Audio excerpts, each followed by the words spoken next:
Hey guys, what's up? It's Rygar the Destroyer, and today we're going to be taking a look at Tion Medon from the Revenge of the Sith line. Now, as always, if you like this video and want to see more, go ahead and hit the subscribe button. It's free, and it really helps out the channel. So anyway, let's go ahead and take a look at this guy's packaging. Here it is. As you can see, it's got the standard card back for the Revenge of the Sith line.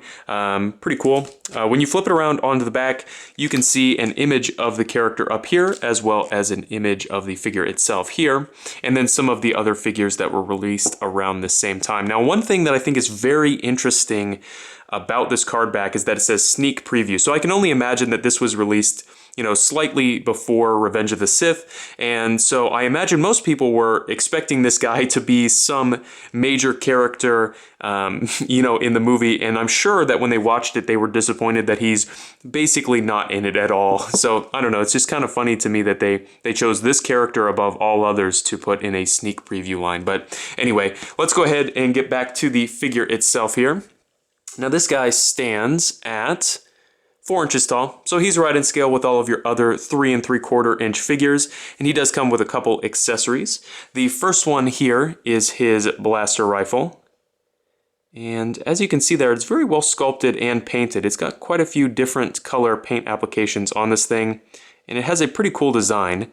One thing I'll say is that because of the articulation on this figure, you're probably not going to be able to get this guy to hold it, but honestly, I don't think that that's what this figure is for, and I do like that it's included. You can just put it with another figure. Now, the most important accessory that this guy comes with is his cane. And again, you can see it's nicely detailed and painted again, but my favorite part about this is actually on the figure. They have sculpted this guy's hand, as you can see here, in kind of a cup shape so that you can actually get this thing to kind of grip in there. It's hard to do on camera, but usually if you put this in the hand, and you kind of spin it around a bit, you can get him to actually hold it, which is nice for posing this figure. And usually accessories like canes are kind of hard to get small action figures like these to hold, but Hasbro did a really nice job with that. Now, as far as articulation on this figure goes, it's kind of unusual, and we'll talk about that. In the head, he's got a ball peg, nice range of motion there, no complaints. Then he's got ball hinge shoulders, again, really nice range of motion on these. They are a little bit inhibited by his kind of like shoulder pads, but really isn't too much of an issue on this guy. One problem I do have is here at the elbow. They've decided to do these cut joint style joints, and I really don't like these. It's super fiddly to get, you know, an action figure to actually stand properly, you know, with articulation like this. It does technically work, but it is very awkward, and I'm glad that they eventually got away from this style of articulation.